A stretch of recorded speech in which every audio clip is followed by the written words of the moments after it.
Hey everyone, today we are back with Dirty Little Secrets, and today is the day, everybody. This is the final chapter of Dirty Little Secrets.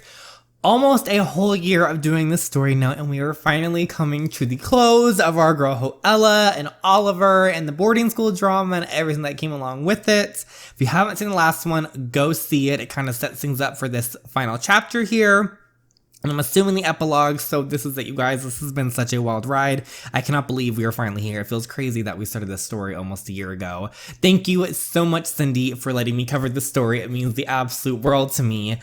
We gotta see what happens. Let's see what happens in the finale here. Give it a big thumbs up if you loved Your Little Secret. Subscribe if you're coming late and haven't already. Go watch the whole playlist. It'll be linked. I have a little card for it. And let's start the drama.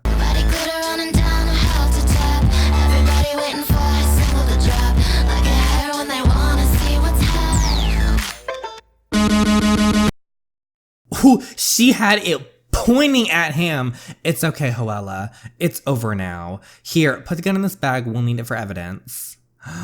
Alan, take this, will you? Are you all right? We need a medic over here. I'm fine. Here, take my jacket. Aw. She looks good in that leather jacket, though. Thank you, C. Is it really over? Like, or what are they gonna do? It really is. We have enough evidence to put Raad away for a long time. All thanks to you. You'll never have to worry about him ever again. I felt a tremendous weight fall off me. It was like I could breathe again. I was finally waking up from a long and horrible nightmare. Were you tailing the car here? No, that would have been too dangerous and obvious. We would have run the risk of being spotted or losing the car. So then how did you manage to find us here? It was thanks to your call to 911. The dispatcher passed me your message immediately after the call. We had agents watching the apartment within the hour. We also placed tracking bugs on every one of your kidnappers' vehicles. Oh! Thank you, that call worked. When they parked them in the underground car parks of the building, as soon as our surveillance saw you being taken out of the apartment, we were monitoring the location of your vehicle to this abandoned factory. So that's what happened. Okay, so now we know how C found us.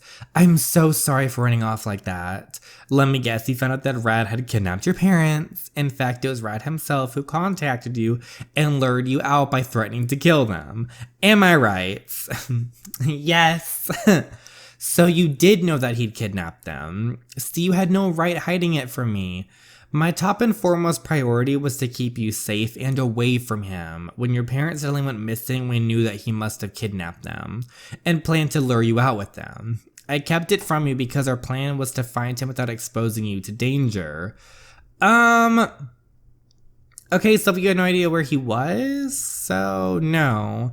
Did you have any news about my parents? They're both fine. Your dad is back in Switzerland and your mom is back in Manhattan. That was so sweet of them for caring. My agents have visited them as soon as we learned that they were back home. Your dad was too frightened of Raad to tell us anything. What a surprise. He denied ever having been kidnapped. Ain't that sweet? He denied ever seeing you. Your mother, however... Miss Hilton, are you sure you have no information on where your daughter might be? I don't know what you're talking about. I don't know where she is. She ran away. What is she doing? Oh! Okay, can't talk. Maybe watch. He has her last seen warehouse off 54 East 280 Street, Bronx. Oh, so she did care a little bit. I see. Now get out of my apartment. I told you, I don't know anything. Mom tried to help them find me. Hearing that my mother actually tried to help the FBI find me, I felt... I don't know how I feel, you guys. Like, the fact she tried, our dad was garbage. He did nothing. I don't know if I can't speak for Hoella. I don't know if she forgives her, but I feel some of the anger might be gone. So I felt my years of anger towards her subside a little, just a little. She wasn't a total selfish girl after all. Maybe she didn't even hate me. She was just too bitter towards my father, too young and self-absorbed to have shown me love during my childhood. It felt good to let go of my anger towards her. Okay, like I feel a little good that like Hoella doesn't like have all that anger anymore. It felt like a release. We would never be close. It was too late for that. But I didn't have to carry around this burden of sadness anymore. Come, we need to get you to a hospital for a complete checkup. You can debrief me there on what happened the past few days. Oliver told me that you're pregnant. Oliver, where is he? He was quite out of his mind when he discovered that you were gone. It took a while to convince him to return home. I felt a sharp stab of pain as I thought about Oliver. Would he ever forgive me for leaving him like that, girl? I think if he forgave you for the first thing, he'll forgive you for this. I need to speak to him. Of course, you can use my phone. Can you do it in the car on the way to the hospital? See, you have any news about Hoella? Have you found her yet? Oliver, we haven't seen him in chapters. This is such a big deal. No, Oliver, it's me. I'm okay. Hoella, where are you? With C on the way to the hospital. Oliver, I'm so sorry. It doesn't matter. Which hospital? Are you hurt? Oh, no, C just wants to make sure I get checked up. We're heading to St. Vincent's in the Bronx. Phil, turn around. We're going to the airport. Now. So Oliver's gonna meet us. Thank you, doctor. You take care of yourself now. Hoella, the reunition. Aww. You are never getting away from me again. I don't intend to. Oh, this is so sweet. You can't imagine how happy I am to see that you're okay.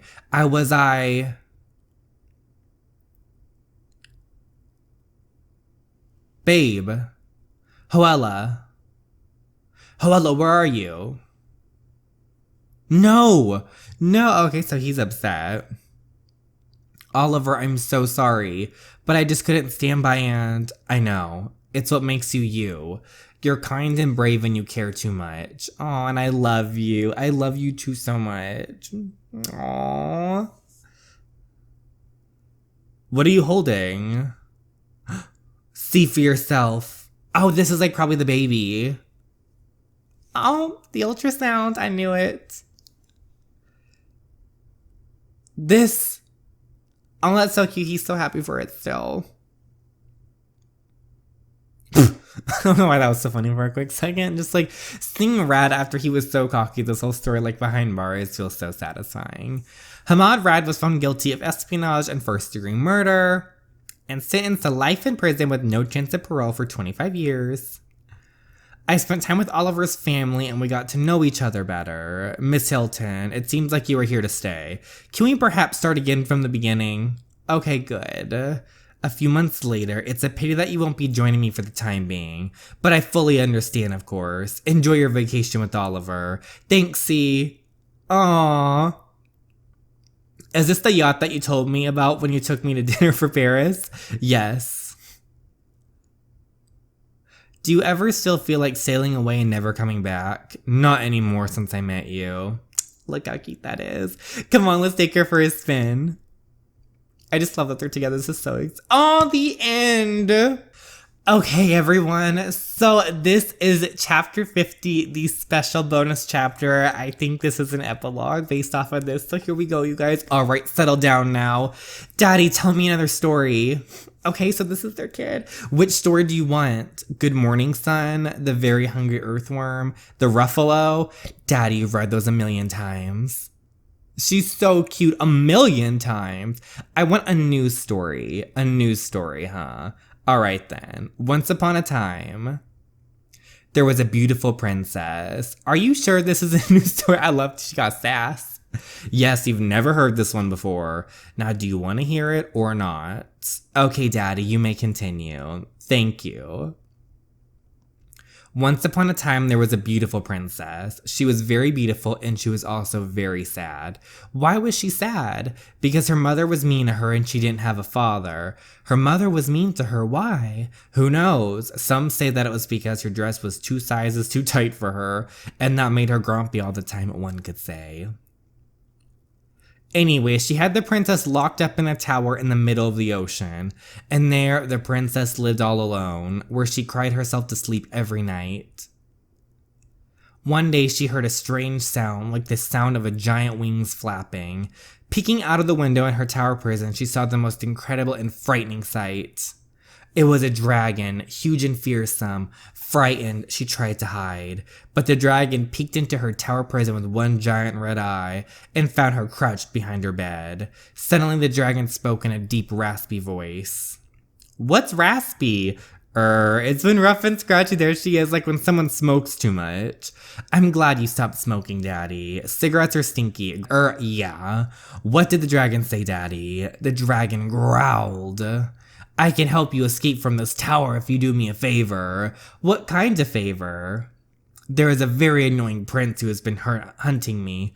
I tried burning him with my dragon fire, but he has a magical amulet that protects him from being burnt by dragon fire. He won't be suspicious of you because you're a beautiful princess. You will get near to him and steal his magical amulet. I see where this is going. Without his amulet, I'll finally be able to destroy him once and for all. Do this and not only will I help you gain your freedom, I will also share with you my hoard of gold. You'll be rich and free. Desperate, the princess agreed.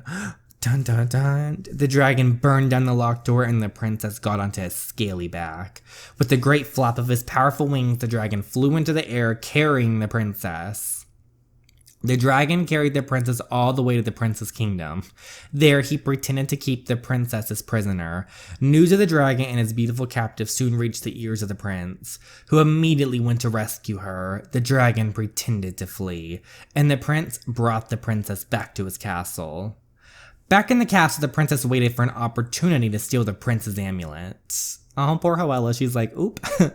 One day, as they were walking in the royal gardens, the princess asked the prince to show her the amulet that he wore day and night around his neck. The prince had fallen madly in love with the princess and, trusting her with his life, took off the magic amulet and showed it to her. He told her about how its magic protected the wearer from dragon fire. Then the prince told her that he wanted her to have its protection, and he gave it to her. Oh no! That night when everyone was asleep, the princess secretly left the castle. She made her way to the dragon's lair where he lay in waiting for her, to give him the amulet so that he could destroy it. She betrayed the prince. However, she cried the entire way, for she had fallen as much in love with the prince as he was in love with her. What happened next? She was just about to reach the dragon's lair when she stopped. I cannot do this. I would rather die or be locked back up in that tower than to betray the prince to his death. It was then that she suddenly heard a voice. You don't have to do this. It was a black crow and it had spoken to her. The princess was astounded. Who are you?